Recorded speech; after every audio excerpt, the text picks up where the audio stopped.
สบายดีพี่น้องกองฝ่ายเนาะ สบายดีเด้อมากินกันพี่น้องแซ่บๆเลย มื้อนี้ อาหา เฮาร ต่างประเทศไว้อาหารบ้านเฮาหรืออาหารต่างประเทศ มื้อนี้เฮาพากันมาหยังนี่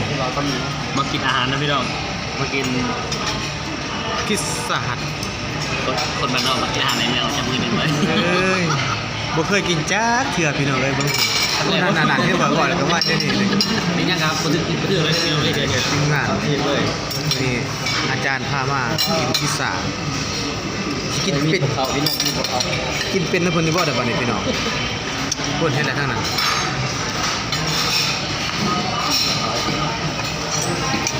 ครับเอาเร็ว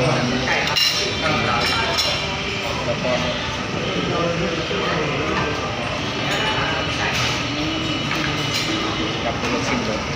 ว้าวมาอีกแล้วอันนี้มาอีกแล้วนี่ไก่น่องไก่บ่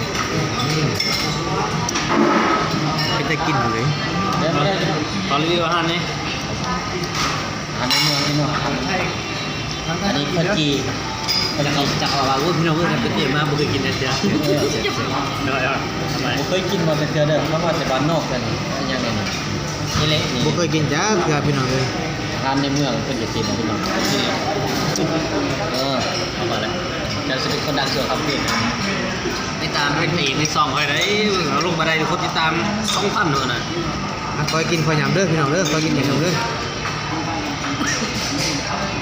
ไก่เฮ้ยไก่นวดหรือว่าเป็นนวด